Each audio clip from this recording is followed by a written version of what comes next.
Este é o programa Debate Brasil, produzido pela AEPET, Associação dos Engenheiros da Petrobras, e transmitido por 62 TVs comunitárias em todo o país. Nós vamos conversar hoje com o engenheiro Paulo Metre, membro do Conselho do Clube de Engenharia e agora sócio honorário da AEPET, em homenagem às suas muitas contribuições à luta da AEPET pela política nacionalista do petróleo no Brasil e em defesa da nossa maior empresa, que é a Petrobras. Na solenidade em que você recebeu o diploma de sócio honorário, juntamente com o engenheiro Hildo Sauer, ex-diretor da Petrobras, a qual ela e o Brasil também devem grandes serviços, o que talvez explique o afastamento dele, certamente explicará.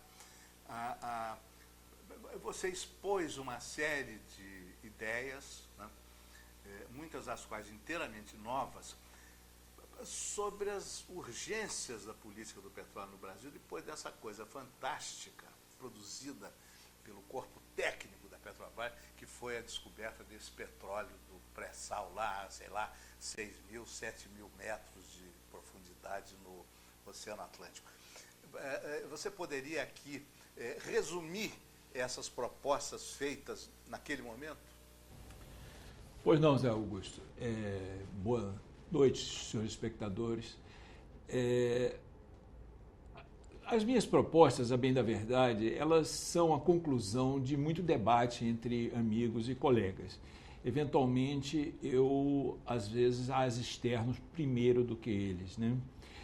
Bem, o que tem com relação ao pré-sal, colocando misturado propostas antigas, frases antigas e propostas novas e frases novas, é o seguinte: o pré-sal é uma grande riqueza que o Brasil recebeu de Deus ou da natureza, né? Conforme o credo da pessoa. E essa riqueza precisa ser transferida para a sociedade brasileira. Deve ser a usufrutuária. De rapina, que tradicionalmente estão prontas para dar o bote e roubar o que é nosso, o que é da sociedade, né? Isso aconteceu desde o ouro lá no passado. Nós não éramos nem um país, éramos uma colônia, e ele foi levado sem grande usufruto para quem morava aqui, sem usufruto até para os portugueses. Bem, eu me lembro sempre também, quando estou falando sobre isso, do morro de manganês, da montanha de manganês que existia em Serra do Navio, lá no Amapá, e que hoje não existe mais, ela foi aplanada. E o manganês foi embora e não houve praticamente usufruto nenhum pela sociedade, nem local nem a brasileira. Então, temos que não seguir errando. Até hoje, nós estamos errando. Cada vez nós estamos errando. Cada vez que ocorre um novo ciclo brasileiro, alguns só usufruem desse ciclo. Então, nós temos que criar mecanismos para fluir essa riqueza para a sociedade. Então, primeiro fato é o seguinte: entregar todos os blocos que ainda não foram concedidos para a Petrobras. Para a Petrobras. Para a Petrobras. Por que isso? Porque a Petrobras, nós estaríamos implicitamente reativando o monopólio estatal para a Petrobras, para a União, sendo a secretária executiva desse monopólio pela União, a Petrobras, né, para a área do pré-sal. Esse monopólio seria reativado para a área do pré-sal, mas os blocos remanescentes. E afinal, quem descobriu, quem botou dinheiro e técnica e conhecimento e patriotismo lá foi a Petrobras. Você sabe uma coisa engraçada, que um deputado do DEM, daqui do Rio de Janeiro até, estava dizendo que o pré-sal foi descoberto pelo novo modelo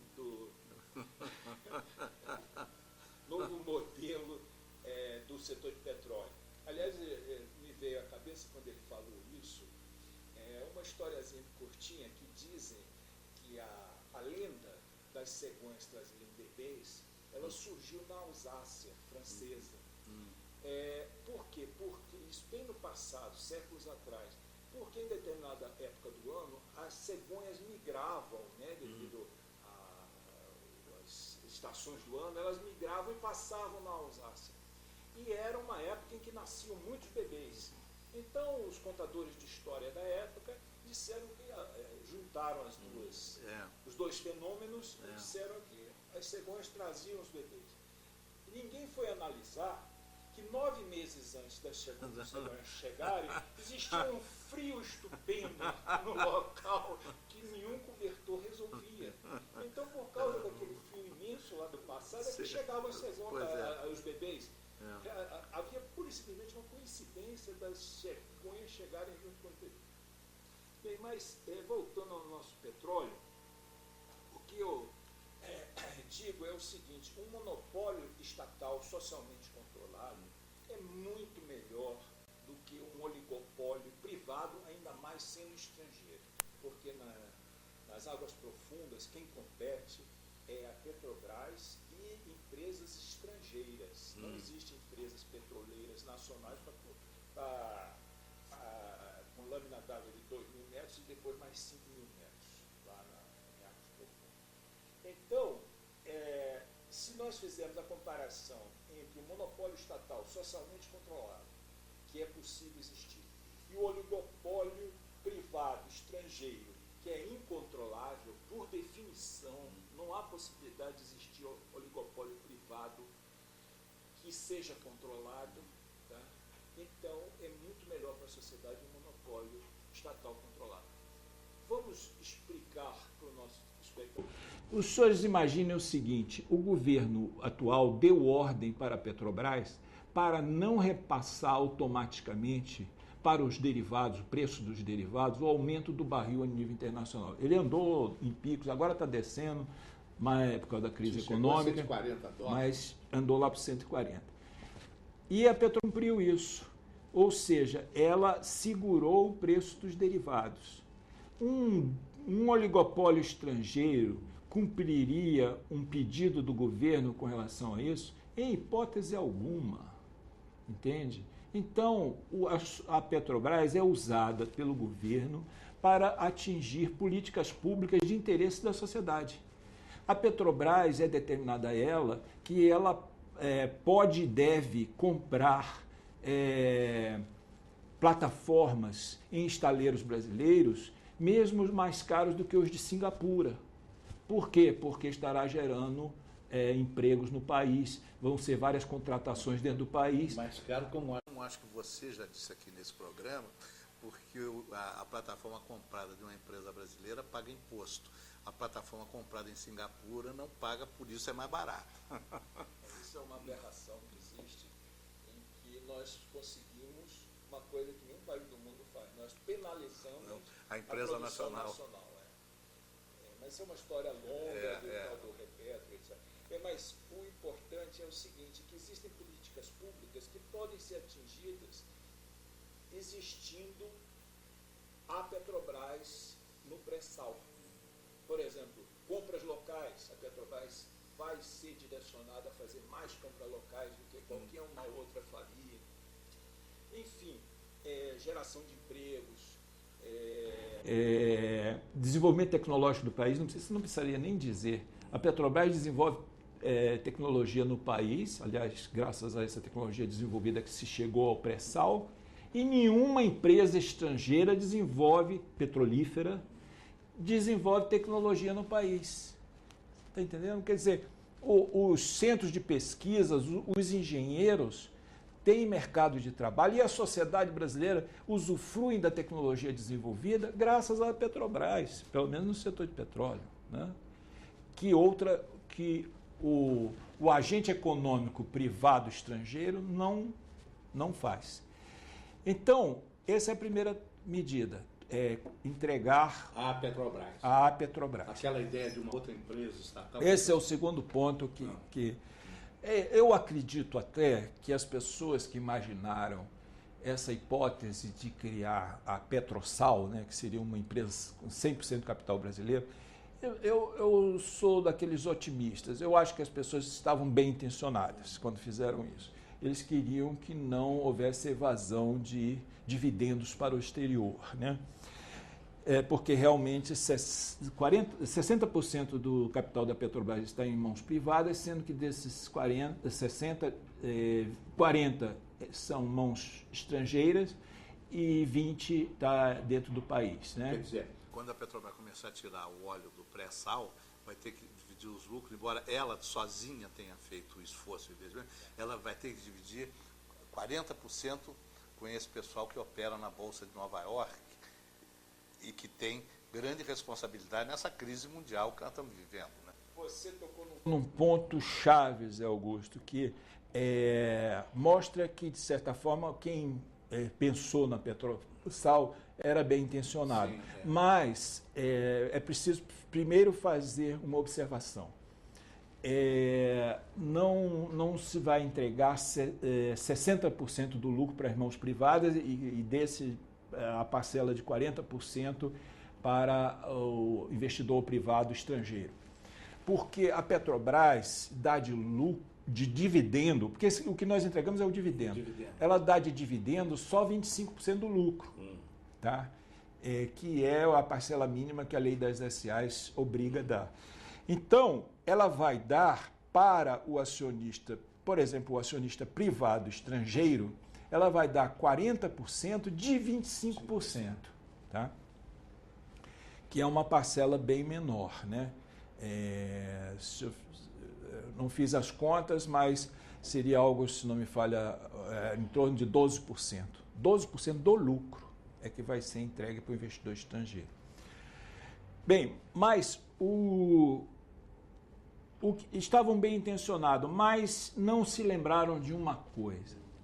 É o seguinte, como é que iria ocorrer isso? Segundo foi dito em jornal, a Petrosal, que iria ser uma empresa somente para poder não haver perda do lucro, não iria ser uma petrolífera. Ela iria receber também, sem licitação, os blocos remanescentes do pré-sal e iria fazer licitações, mas não do tipo da ANP. Eram licitações para serviços específicos com uma das duas modalidades, ou por prestação de serviço ou por partilhamento da produção.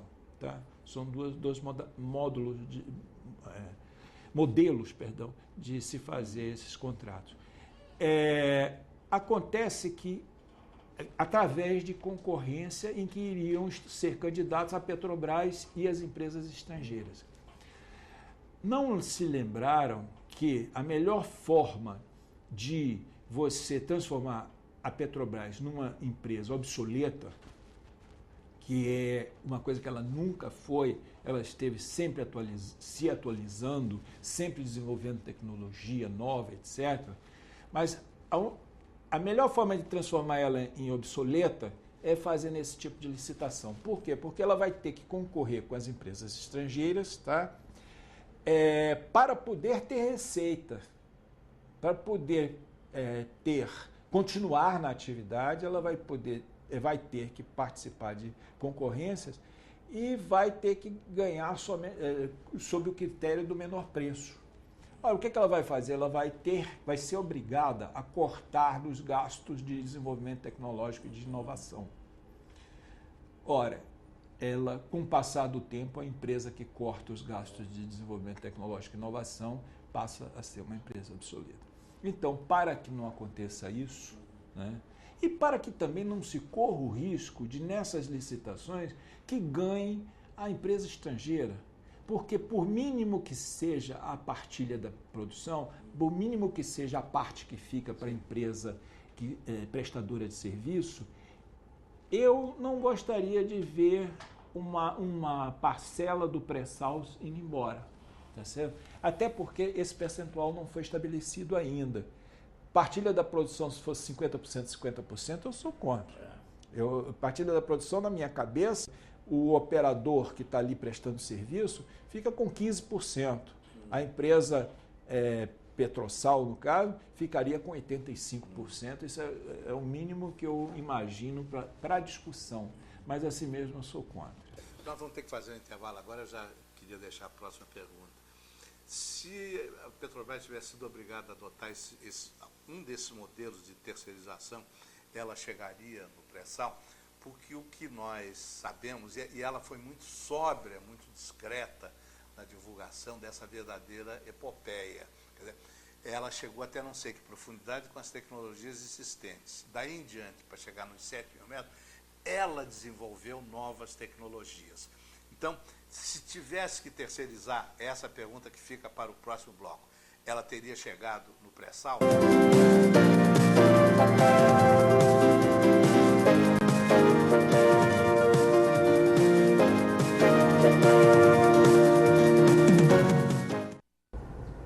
Debate Brasil sorteará livros, boa parte deles doada por autores entrevistados na parte cultural do nosso programa, o Livros na Mesa, entre todos os nossos telespectadores. Todos aqueles que tiverem interesse, por favor, acesse a página da AEPET, Associação de Engenheiros da Petrobras, na internet. O endereço é www.aepet.org.br. Lá você poderá se inscrever e, quem sabe, vir a ser brindado por esse sorteio, onde nós procuraremos difundir um pouco mais da nossa literatura.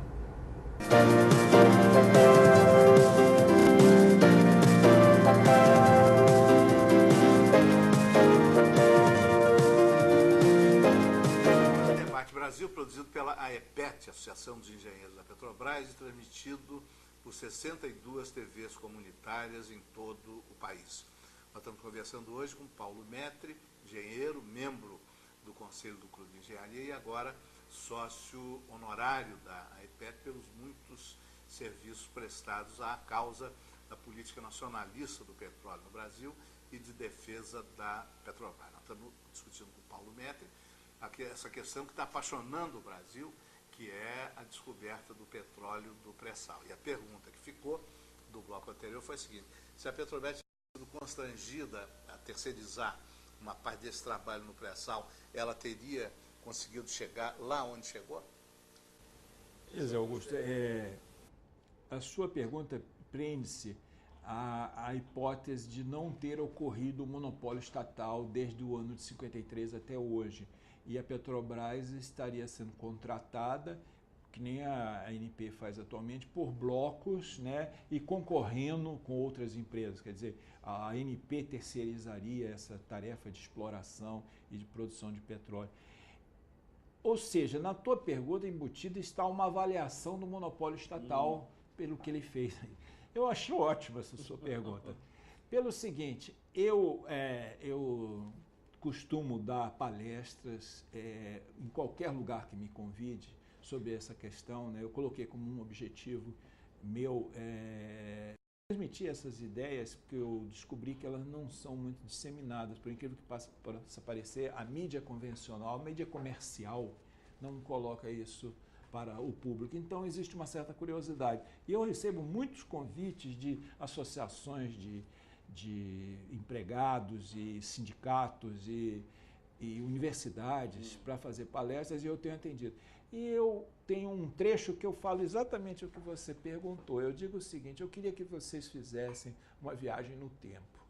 E em vez de ter passado a lei 2004, em 1953, que criou o monopólio e criou a Petrobras, que, infelizmente, para a sociedade brasileira, o Getúlio Vargas fosse obrigado a sancionar lá uma lei que seria uma lei tipo a Lei 9478 que existe agora, em que todo o território nacional iria ser entregue para empresas, a Petrobras não existiria, para empresas privadas ou estrangeiras que iriam procurar petróleo no país, né? E se descobrissem um petróleo, ficariam com posse dele pagando taxas ao governo, que é o que a lei atual diz.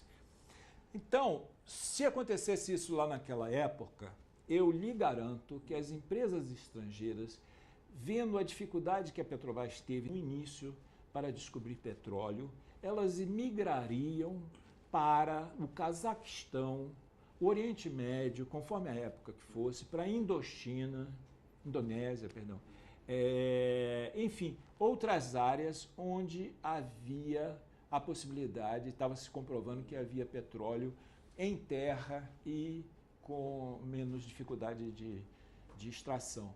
Duvido que as multinacionais tivessem ido para a bacia de Campos na década de 70, tá? Inclusive antes do segundo choque, quando o petróleo ainda estava em torno de $12 o barril.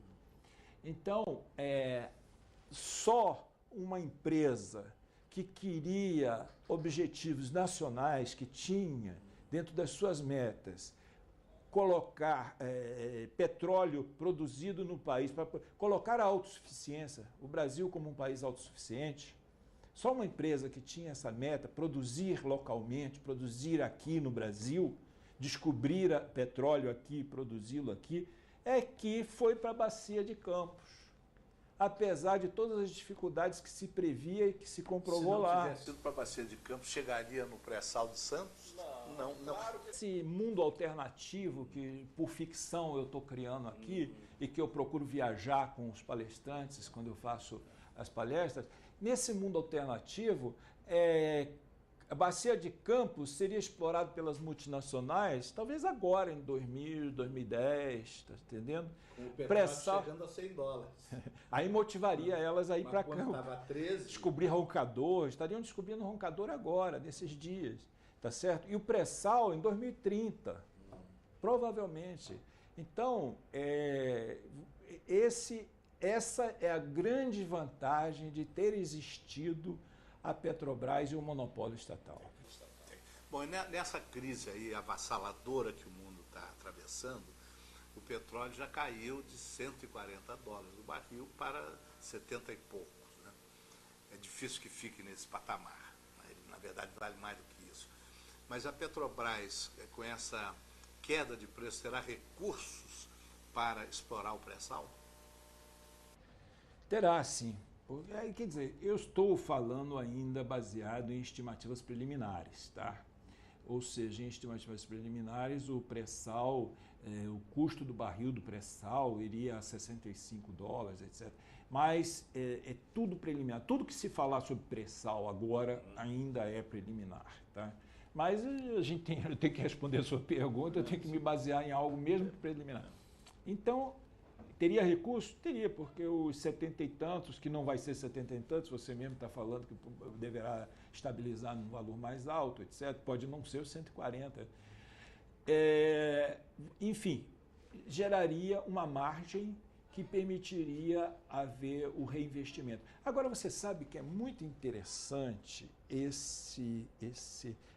essa freada um pouco da economia mundial. Por quê? Porque as multinacionais estrangeiras estavam lançando um argumento que a exaustão nos meios de comunicação comerciais, né?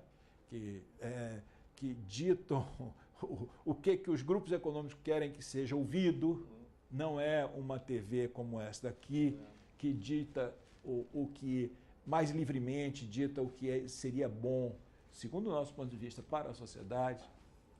Pois bem, o que aconteceu, a exaustão nos meios comerciais, é de dizer que a Petrobras não teria recursos para tocar o pré-sal, porque iriam ser $600 bilhões, e divergiam. Tinha alguns aí que disseram até $1 trilhão e 300 bilhões, e que a Petrobras não teria a possibilidade de acumulação de tanto recurso para poder investir no pré-sal. Bem, agora a economia mundial tendo pisado no freio, consequentemente a demanda por petróleo vai ser menor também,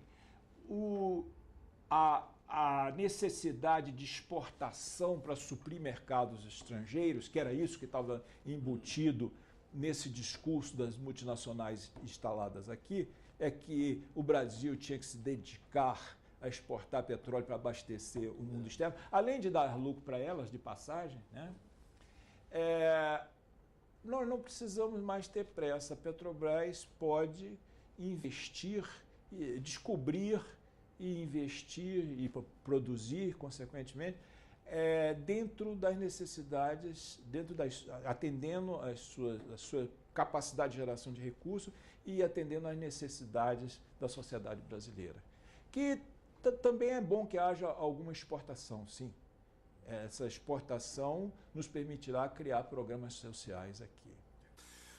A EPET, em particular, esse programa, sempre combateram as licitações promovidas pela Agência Nacional do Petróleo, que na prática tem sido uma agência antinacional contra a Petrobras, porque uma exploração predatória das nossas reservas reduziria, né, o horizonte da nossa autossuficiência ou da própria presença de petróleo no nosso território. Então nós acabaríamos, quer dizer, a geração dos nossos filhos e netos acabaria tendo que consumir um petróleo importado do exterior a $140 o barril, quando a Petrobras, em determinadas áreas aqui, produz petróleo a $12 o barril.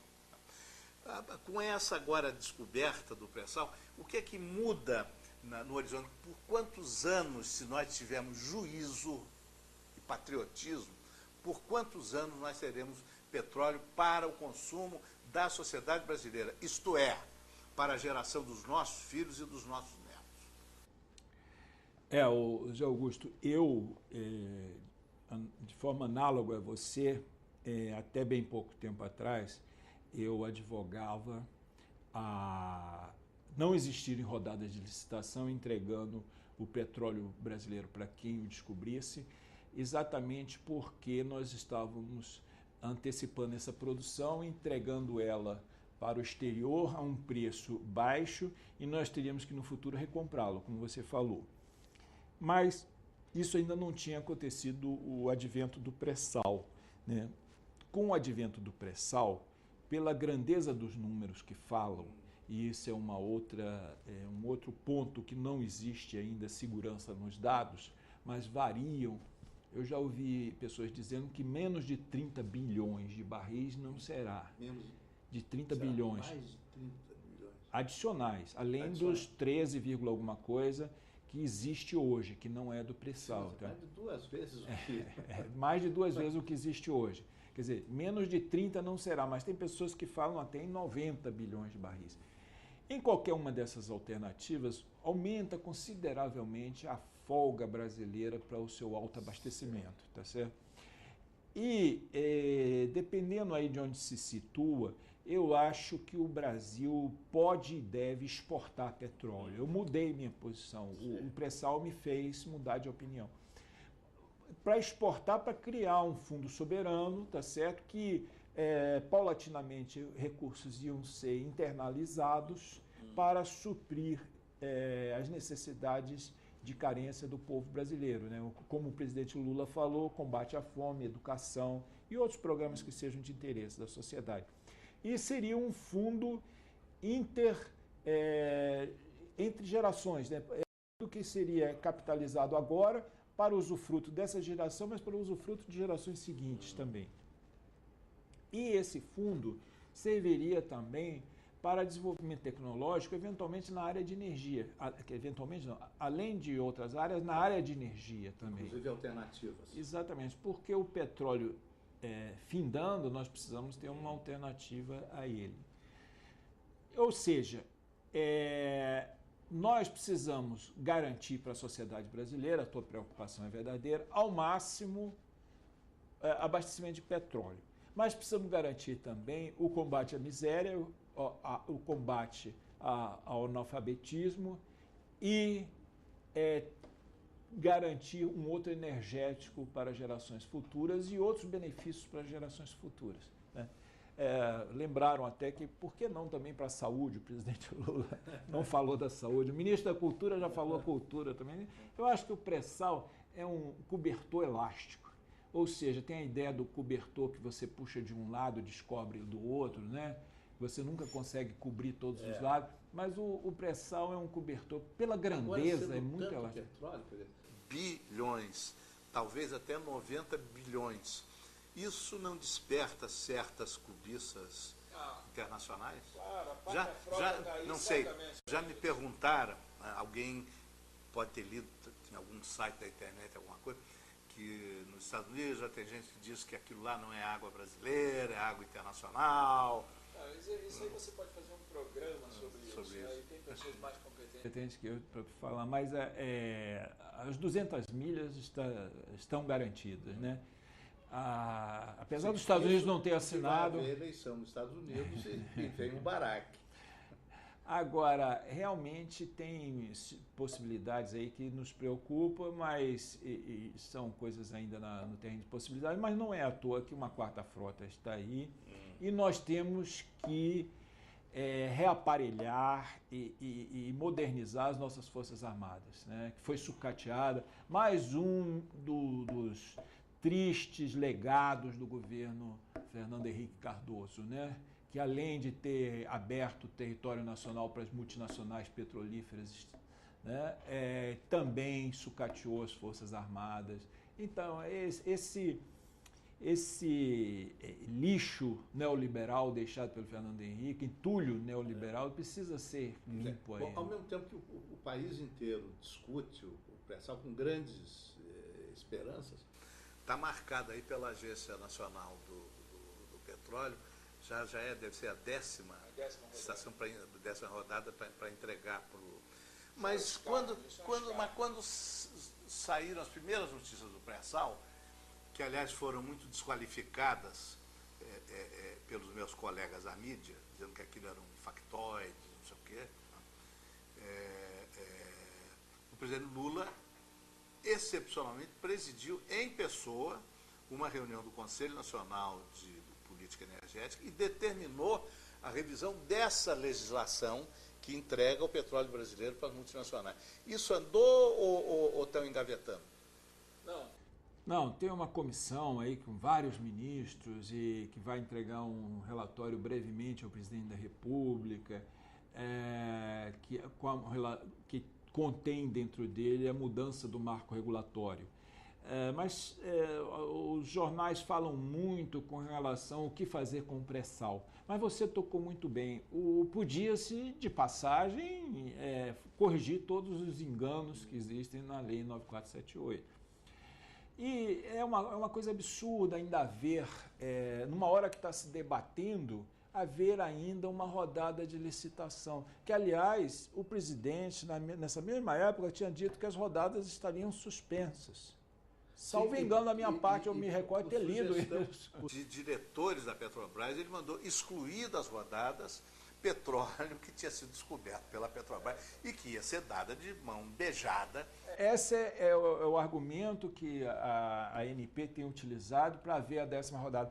Não tem nenhuma área no pré-sal. Mas a questão é que nós estamos no repensar do setor de petróleo. No pré-sal, mas tem área no Brasil.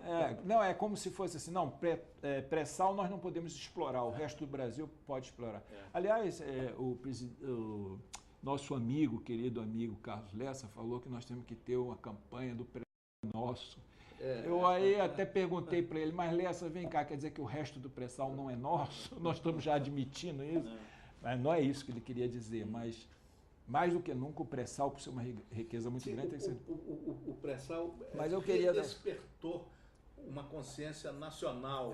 Ele tem essa grande vantagem, um efeito didático. O pré-sal também... Eu queria que você acrescentasse logo que...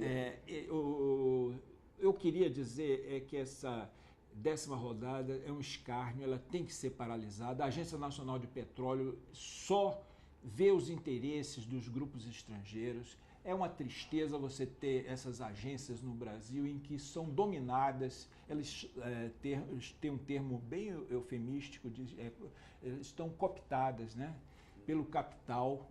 Então você não tem empresas que olhem pela sociedade. A sociedade precisa estar alerta, precisa reivindicar seus próprios... Tem uma grande mobilização acontecendo nesse momento. Mais de uma entidade está carregando a bandeira de nós querermos essa riqueza para nós mesmos. E as pessoas têm que participar desses atos. Vão aparecer aí, em vários momentos, convites para atos em diversas cidades. Estão sendo criados núcleos de exatamente você trazer a riqueza do pré-sal e a riqueza do petróleo brasileiro para a sociedade brasileira. Se filie a um desses grupos e participe, porque o seu futuro, dos seus filhos e dos seus netos, depende da tua atuação agora, uma atuação política necessária para a melhoria de toda a sociedade. Muito obrigado e parabéns pelo título de sócio honorário da EPET que você acaba de receber. O programa de hoje prossegue com o nosso caderno de cultura Livros da Mesa, produzido e apresentado por Suzana Vargas, da Estação das Letras. Até já.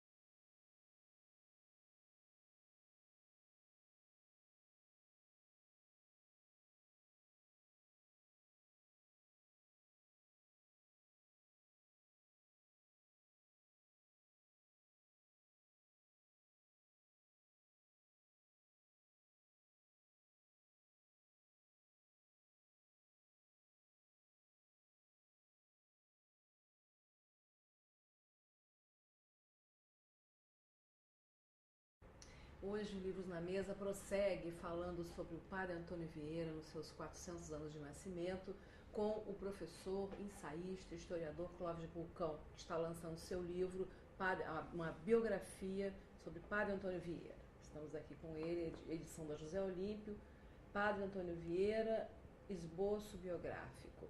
Clóvis, nós estávamos conversando sobre essa personalidade fascinante do padre Antônio Vieira para a história brasileira e a história de Portugal, né?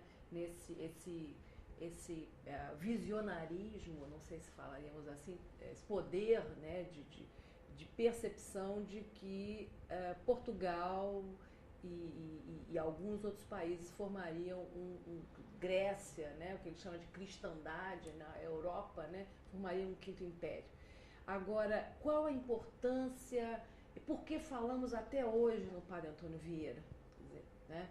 Porque ele é até hoje percebido como uma grande figura no que diz respeito a direitos humanos, na história do nosso país, em defesa dos nossos índios, contra as grandes invasões holandesas e tudo. Por que ele hoje é tão, ainda é tão considerado, não é, essa personalidade?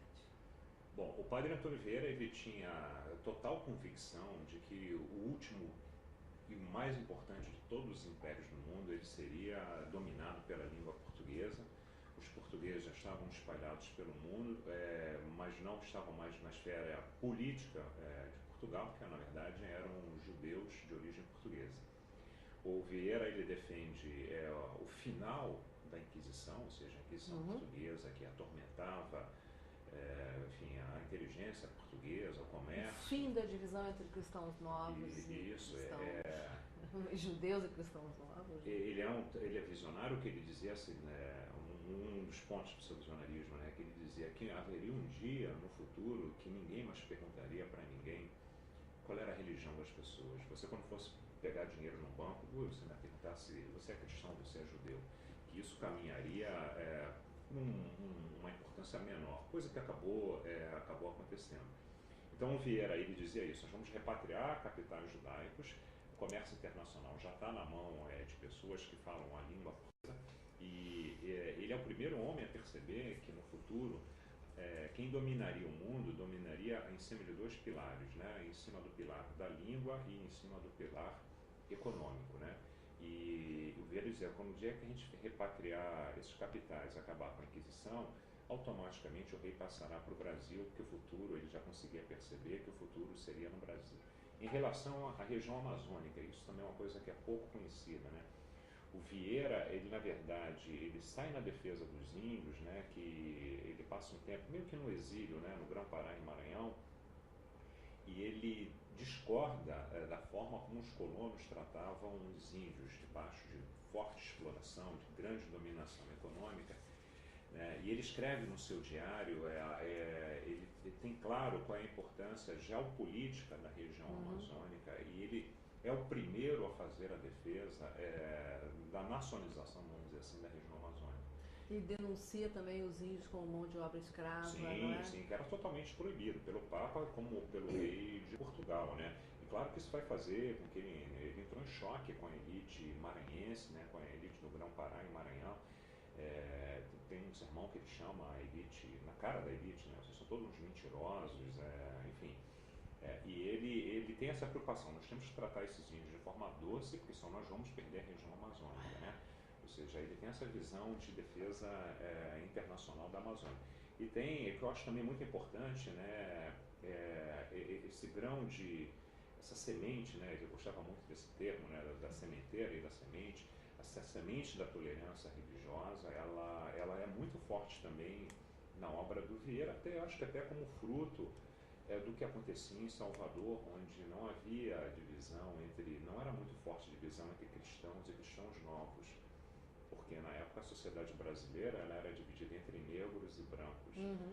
Então, se você sendo branco, mas sendo bem sucedido, não tinha nenhum problema, né? Então isso é bem emblemático, é bem forte isso na Salvador que Vieira vive e na obra dele, e depois na defesa que ele vai fazer desse novo império que ia nascer, bastante tolerante, né? Essa tolerância ele desenvolveu no Brasil, que ele viveu numa sociedade que, por incrível que pareça, era muito tolerante com cristãos novos. Né? E que ele, na verdade, prega nos sermões, né? Nos sermões, nas cartas. Na interpretação que ele tem da obra do Bandarra, por exemplo, ele não tinha nenhuma dúvida disso. Né? Eu acho, Suzana, que os judeus no Brasil deveriam ter mais claro o que aconteceu aqui, né? Do ponto de vista da miscigenação judaico-lusitana, né? Você é um moleque que viaja muito, você já deve ter encontrado no Nordeste nordestinos que falam, volta e meia você pega uma coisa espanholada. Estou falando hoje, no século XXI, verdade, eles falam útil, eles falam ótio, eles falam arriba. Como é que a região que é mais longe da fronteira dos países espanhóis tem esse espanholado na sua fala? Vem de onde isso? Vem que o Brasil era um paraíso, principalmente durante a União Ibérica, foi o paraíso para os cristãos novos, que eles podiam vir para aqui.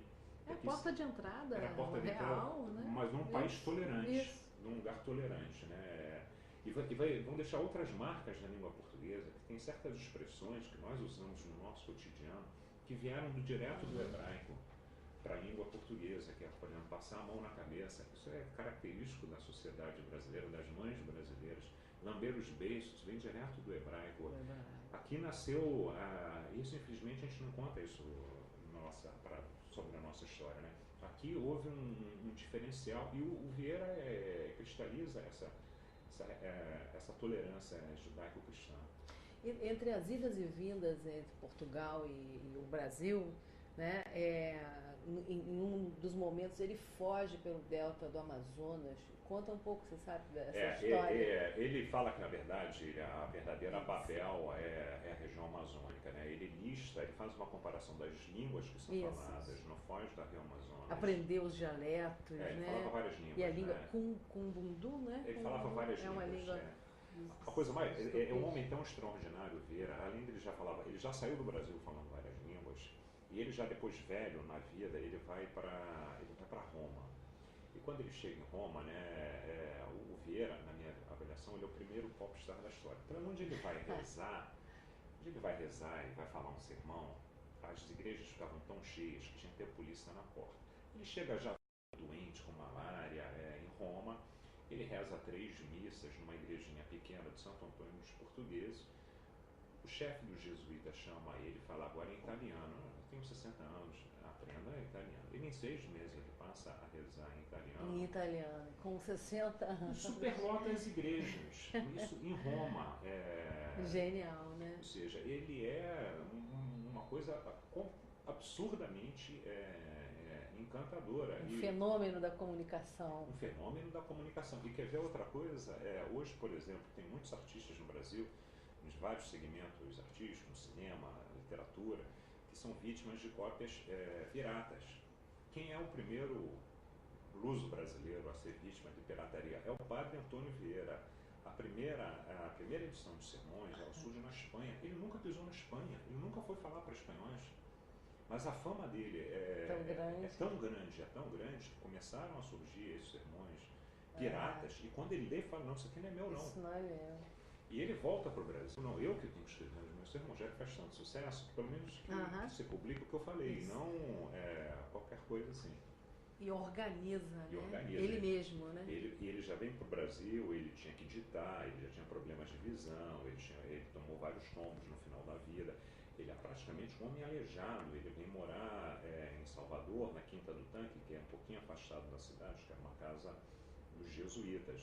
E ali ele vai viver, enfim, os últimos anos da sua vida, mas com forte produção intelectual. E volta e meia sendo atazanado por problemas políticos, seja por problemas religiosos, seja por problemas políticos com o governador.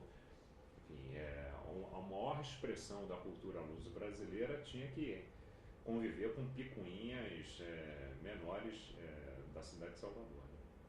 Ele reúne, né, são 16 volumes de sermões, são 500 cartas. São 700 cartas. E errei, então 700 cartas, ele é realmente... A publicação desses sermões, a gente não sabe com muito rigor a ordenação com que eles foram publicados. Esses sermões eles eram escritos no Brasil, eles eram mandados para Portugal, eles eram censurados, foram todos liberados pela Inquisição.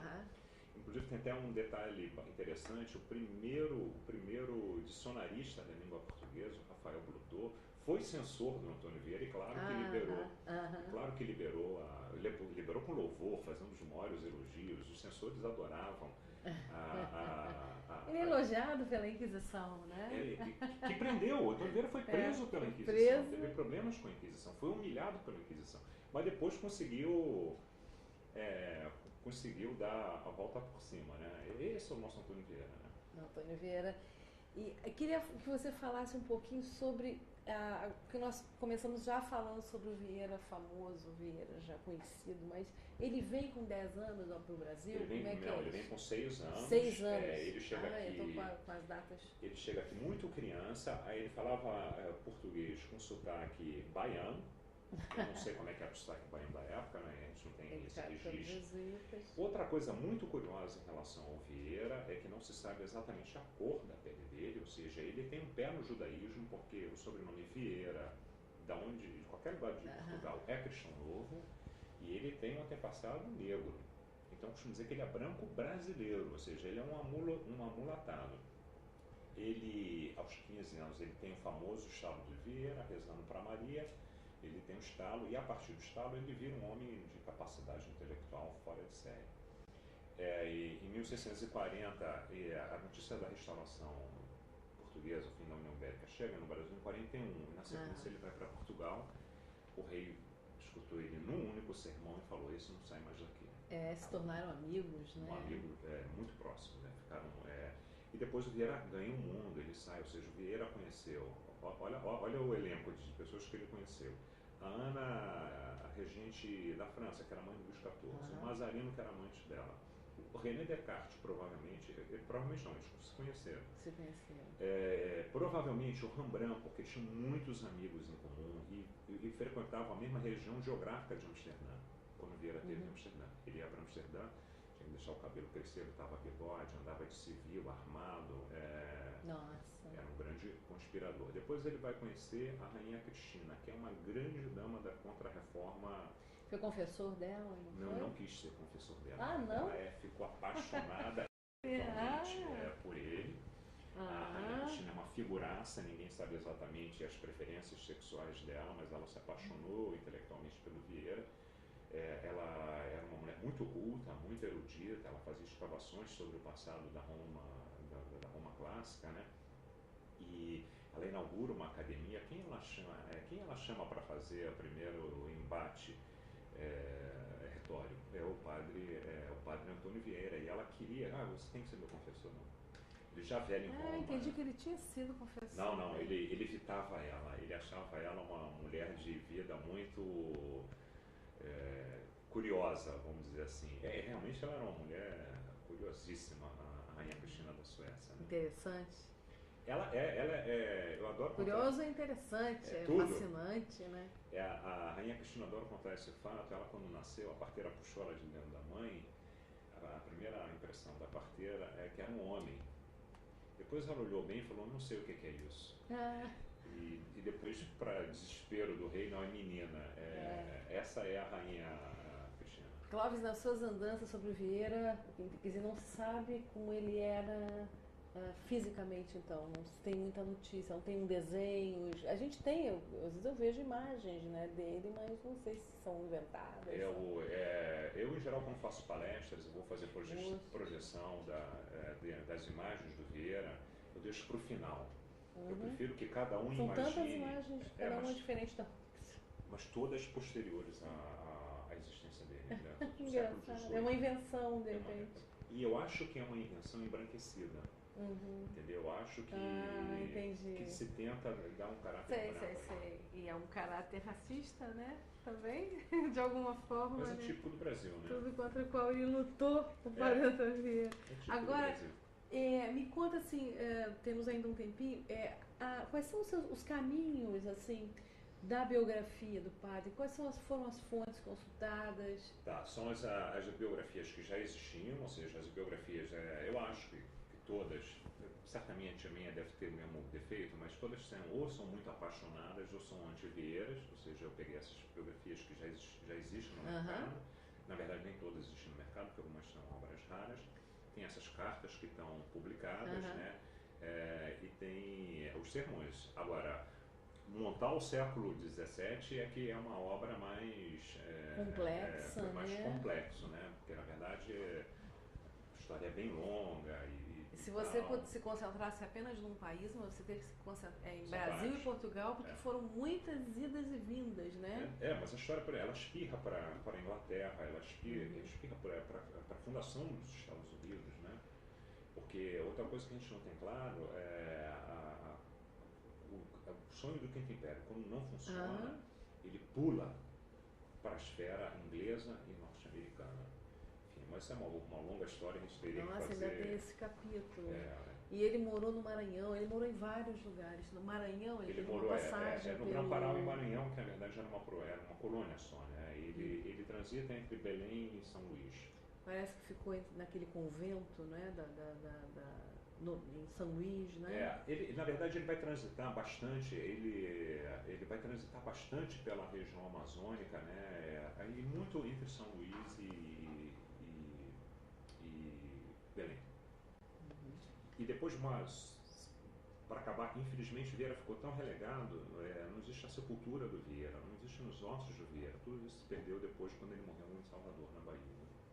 Se perde, e não há como, né? Não tem, está perdido. Né? A memória dele, né?